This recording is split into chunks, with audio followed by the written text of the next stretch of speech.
Okay. Thank you, guys.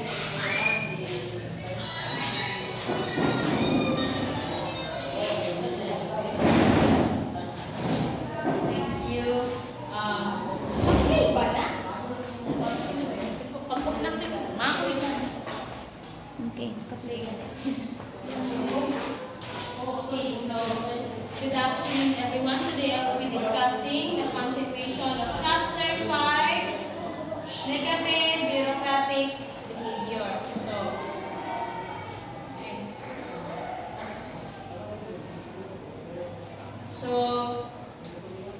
There are words that corresponds to what is negative bureaucratic behavior. First is the delays. No, another is refusal, manipulation, and abuse. So, why is it na-appeal ang delay, refusal, manipulation and abuses? So first, delaying of actions and refusal to act on request immediately. So let's just say, for example, usa sa negative nga behavior sa public servant is that they will delay kanang bitang mga kinahanglan o urgent na kaayo nga kinahanglan matagan o kanang action sa government or tagaang mahatag lang action kay kinahanglan na nanay kuan nanay himuon ang gobyerno. So one example is that katong research ni Leonor Briones, kung nakailang mo sa iya, she is a former deputy secretary. So naa she study about sa delay of actions and refusal to act on request immediately. For example, kanang sa BIR. So ang kanang mga remittances, ilang ginadelay ug hatag, no? Ang ilahang remittance anang March, dili sa nila ihatag dayon. Sa April na nila balikan sa April na sila mag-remit, pero ang katong makuan sa April dito siya, so wala ang March. So that means ang katong makuan fund ito padulong. Itong padulong itong kwarta. Ngano wala mang giremit dayon, kinahanglan naman mag-collect pa og para sa April kay para itapal sa March. Yung pag man magkapagtapang inaanana ra ang sistema nila. Next is delaying of tax remittances, delaying of kanang services nga naa sa government, nga ginahatag sa government sa supposedly sa mga tao. So dili on time, no? Na ay dili diligent. So, and using public property for personal use. Kuan kita ani permi kita mga kita ani bitaw kasi tawag ani kanang nakita ka nga for official use only pero tuwa sa dagat.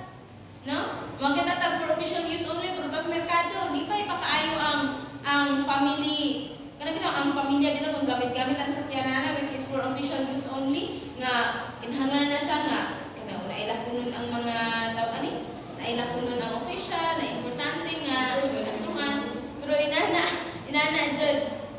Okay, and manipulation or falsification of public records. Dili gid siya murag makuha na lang kuno tuno nga sa gobyerno dili Pilipinas in tao na adjay manipulation of or falsification of public records kanang bisan dili na siya mao para lang sa purposes nga kinahanglan ko maghalat og report, kinahanglan nga na ako mapakita karon nga bulanan nga una ako na-accomplish, kinahanglan ako baguhon. So dili siya honest bitaw nga pagka public servant kung inana manggaling. So isa siya sa negative nga behavior sa kanang mga atong mga bureaucrats. And okay, so there are also negative bureaucratic behavior na dili lang ga-involve og kwarta. Ato siya mostly ga-involve siya og kwarta. Why? To falsify i-public records, kinahanglan ka og for example na kanang imo ka siyang kasabot, kinahanglan mo siya nga saboton nimo siya or napa kay hatag in return for kuan nga dili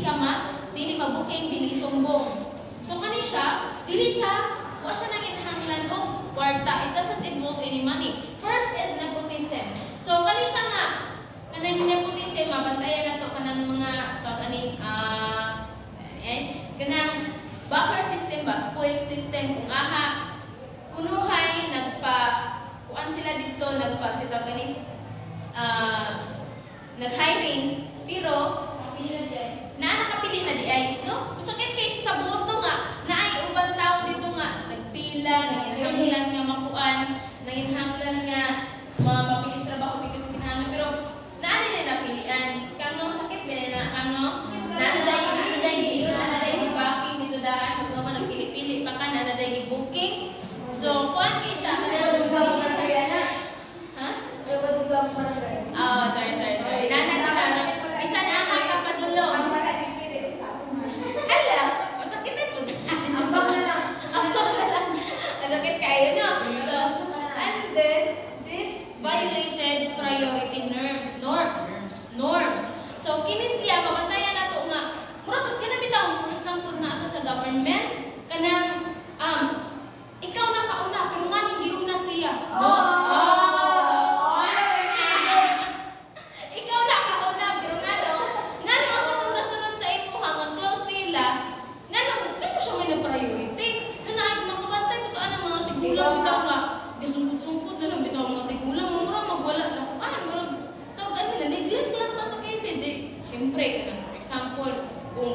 makaabot diya kay sa taas mo blood pressure dali ra maluya init comes to inana nga nang init sa mo tag init kaayo ng mga kubra-kubra no mas dili siya ma-priority mauna pa ang musunod sa imuha so mo na siya nga usap siya sa kanang gakuan kanang negative bureaucratic behaviors and violated efficiency norms and technical norms kani siya example ani kanang trabaho nimo okay work nimo wala nimo gihimo so bisan pagpaingon ka nga we hate corruption pero bisan pagwa ka nang murakot sa imo sa kwarta sa gobyerno makonsider din na siya nga pangurakot why you are being paid by the government but wala nimo gi-perform og tarong ng imong trabaho that is already corruption no imagine for example sa ato eskwela ta sa ato ang ginikanan pero nagsigir tang kalaglag kita mo sulod ng klase that is already corruption ay sorry oy lagi ako nagkadungdung na abi ni libro so ay dati basta mo sulod di maningkamot og eskwela or maningkamot sa work tawag aning ma-perform diligently ang trabaho sumuha na siya nga mahimo pang sa true public servant no we do not serve ourselves but we serve the people so muna siya so kuan pa siya kanang kasi kalainan sa graft and corruption usually ma-interchange ko ning duha sa ning graft and corruption sige ra kung gano pero pag sa meaning okay graft is an unethical behavior involving financial transaction performed or committed by public servant without the participation of person outside the bureaucracy or compromising the performance of duties of other bureaucrats. Okay, let's just say for example, ako, public servant ko. Ako ra isa, ako nakabalo ko, inana, akong gipangayuan og kwarta si Maricel kay dili kay para madali na ko imong documents. Madali na ko imong documents, kay ito og gikba. Pero ako rin nakabalo. Wala na ko imong balong kauban. So it is your imong kaugalingon lang, no? Wala kay kauban nga uban nimo himo ato nga nangurakot ka or nangayo ka og kwarta sila ito para lang tawag ani para lang madali ang ilang table. So kon siya mo siyang fixer pud no, fixer nga paagi. Ana siya mandugos. Okay, so mo na siya ang graph. Whereas in corruption, unethical behavior, financial transaction. So it also involves money, both involves money, which is performed by public servant or a group of public servants with the participation of persons outside the bureaucracy. So that means kining corruption daghan mo. Dili lang kay ikaw ra isa ang ni-perform ato nga unethical behavior nga ga-involve og kwarta. So that means dili lang ikaw kundi apil imong kauban daghan mo no. So mo na siya ang graft and corruption. So ano man siya. So naay kuan term. It is lagay. Lagay.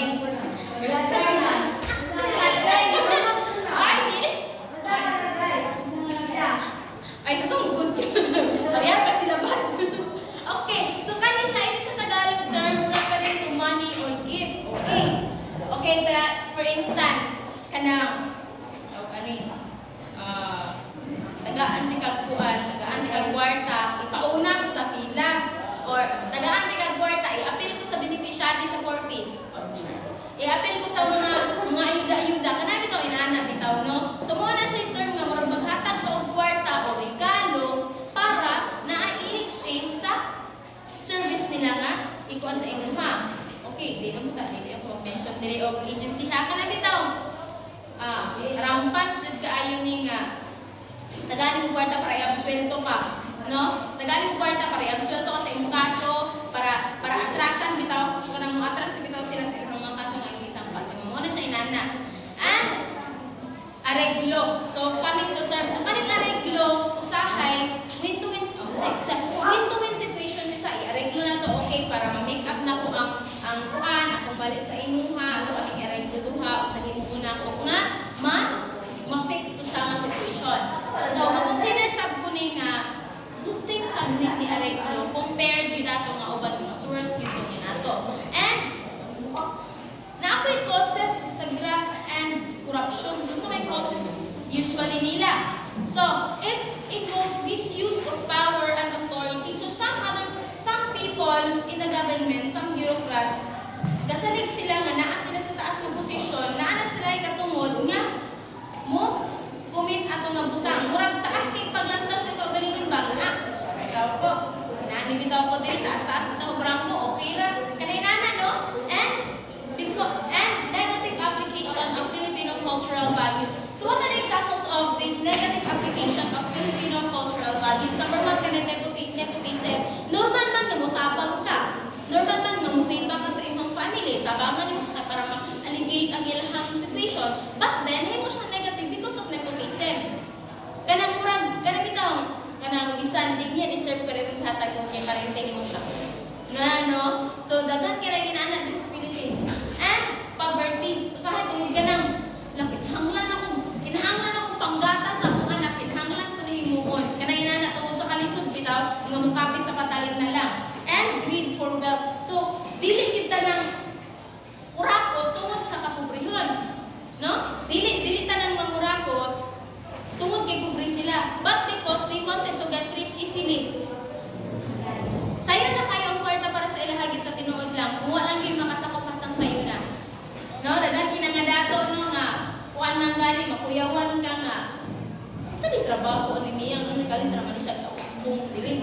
No? Murag ka ng questionable kaayo ang yahang kwarta kung ahagikan. Whereas, kung sa may trabaho lang niya, kung sa ba ka lang, bisan pag usa ka, sugat sa starter.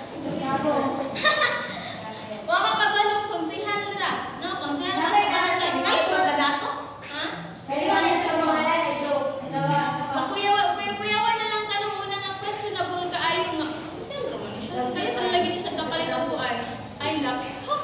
Na, makuyawan na lang dyan ta. And moral degradation. So, basta sa kuan, sa kanang